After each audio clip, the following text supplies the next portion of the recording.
This week's Fibre King Race of the Week is from Sheningon and the Club 100 Lightweight A-final. Sheningon always produces good slipstreaming action, keeping the group together, and this one was a very tactical race because of it. Also, being the penultimate round of the championship, there's a lot of championship permutations at stake. Race of the Week in October is sponsored by Fibre King, the UK's premier microfibre and vehicle cleaning company. They have all of your microfibre and vehicle cleaning needs on fibreking.co.uk. Make sure to check them out on Instagram as well, @FibreKing. This won't necessarily decide who is going to be champion this year, but it's going to be a pivotal race in the story of this championship. It's green. We're racing in the A-final in lightweights here at Sheningon. Good start for Andrew McWilliam.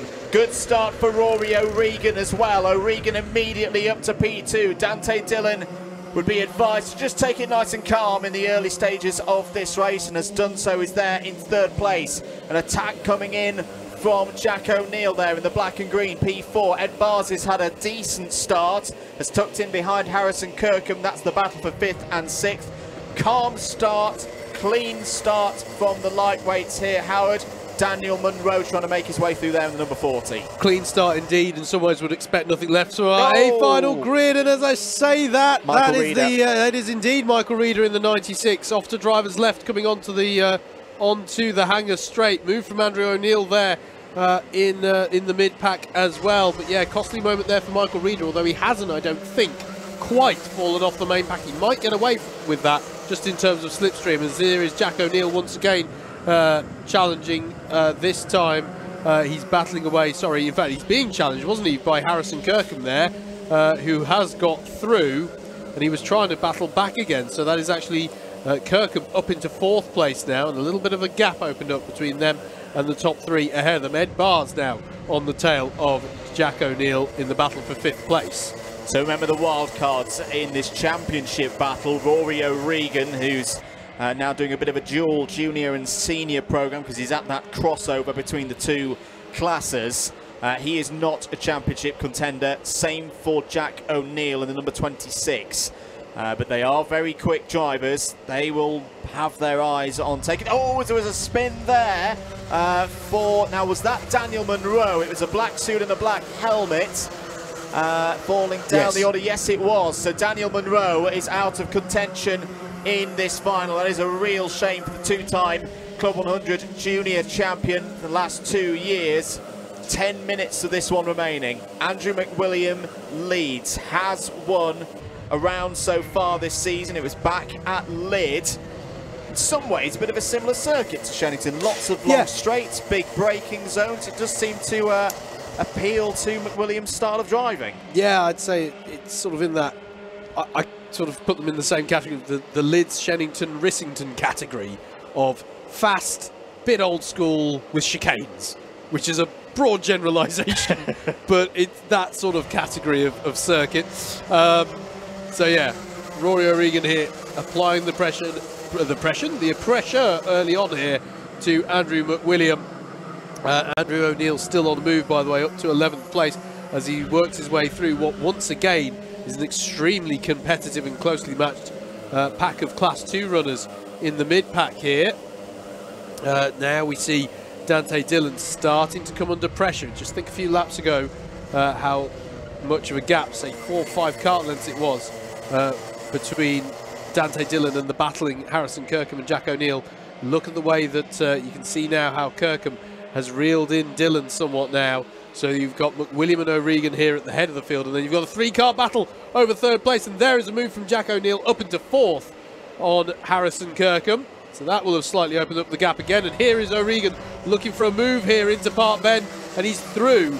And that wasn't fought too hard from McWilliam there, and I think that's pretty savvy driving, because they're not far out enough ahead for them to start doing, you know, a side-by-side dogfight all the way around the lap. So heads-up driving there, I think, from McWilliam, as Ed Bars now is trying to get by on Harrison Kirkham. They're side-by-side on exit. Dan Seeger is with them as well. This is for 5th, 6th and 7th positions, and it stays as they were at the moment, and indeed that's actually going to allow Seeger by on Bars. So Bars was originally, or initially, looking like he was going to get by on Kirkham, and actually Dan Seeger has got through there and up into 6th place. Behind them is the next pack of Percox Miles Reitman, I think, has got by on Lewis Marchant this lap, and then Andrew O'Neill. Those drivers chasing next on the pack, and in fact you can see Rihanna Perkins has got by on Ed Bars, so he's lost out momentum there as he was trying to get by on Dan Seeger through Wilkins. Percox is through, and Miles Reitman is through on Ed Bars as well if he's not too careful. They're side by side on the Stratford Straight as we look ahead here at the battle between Kirkham and O'Neill, and that's Harrison Kirkham back through on Jack O'Neill is in 4th place and gives the very clear gesticulation to say, for goodness sake, can we please work together for just a bit, because we are losing out on the opportunity of a podium position here.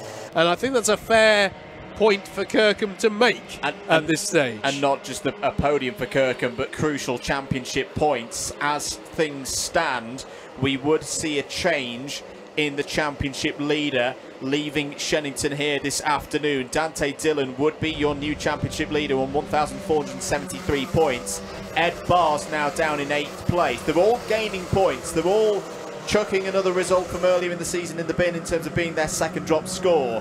But it's the margin, it's the delta of the points that are being gained which are changing things this afternoon. But for Harrison Kirkham, again, the chance is there to close the gap even further. At the moment, he'd be 10 points behind Dante Dillon going into the final round of the season.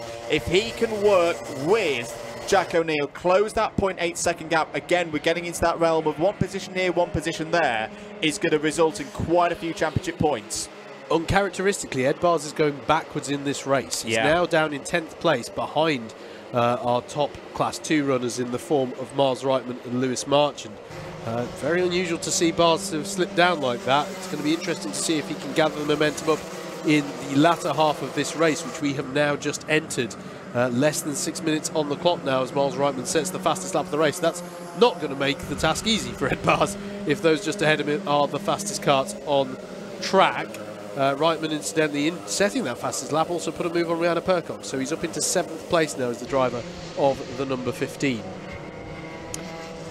Sam Lovelace gradually on the move, by the way, having been the one Class 1 runner to have been promoted from that B final, up to 16th place now. Greg Smith as well on the move, up to 18th. So some of our B final promotees up to this A final, using that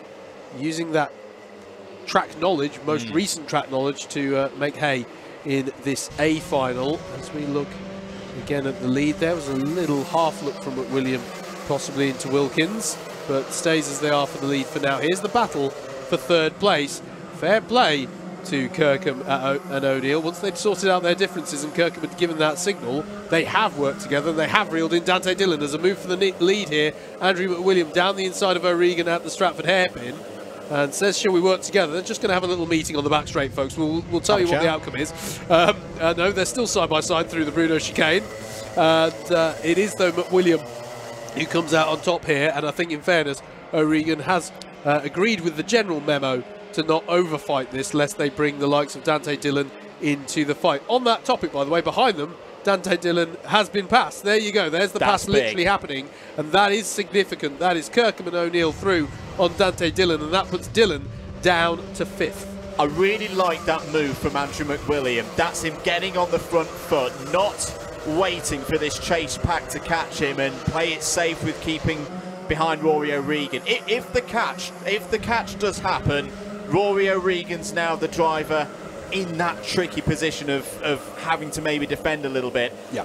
But that move for it's very animated. Like, come on, get on with it. The thing is, Jack, you're right in the middle of a good old pickle in terms of the championship, mate, because Harrison Kirkham right now, yes, he's dropping points to Andrew McWilliam, but more important, I think, for him at this stage, he's taking a good number of points over the drivers ahead of him in the title race. Yeah. He's taking points out of Dante Dillon. He's taking a lot of points out of Ed Bars. Ed Bars is now in drop score territory.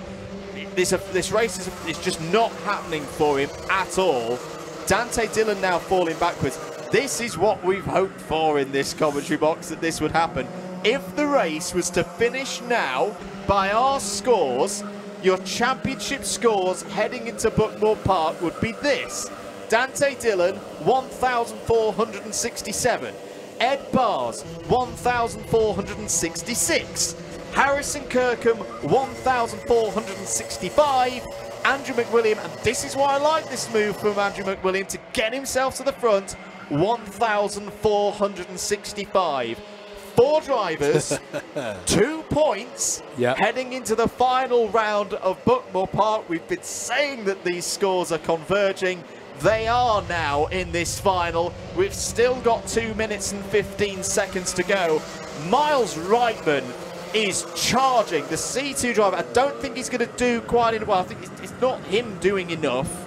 He's doing a good amount in terms of his championship score today. Trouble for sealing C2 today is the number 31, Lewis Marchant, in 8th place, is scoring a good haul of points and keeping himself mathematically in play.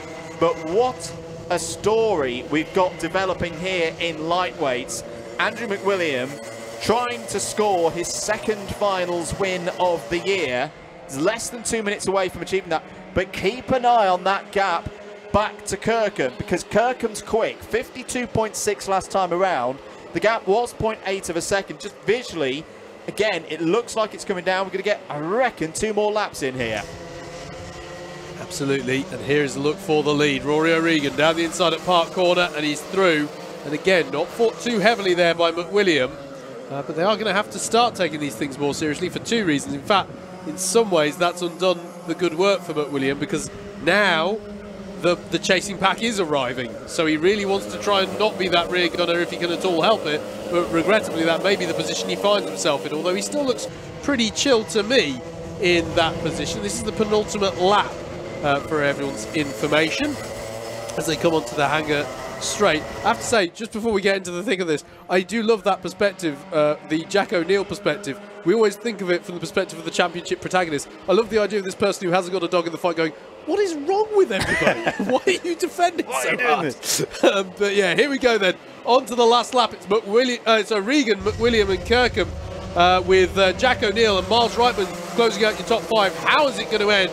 Come the end of this lap, and there is the move from Kirkham. That's been coming. Up the inside of McWilliam, and that is going to give the opportunity for the breakaway for O'Regan there, because they're still side by side as they come out of Pitts Bend.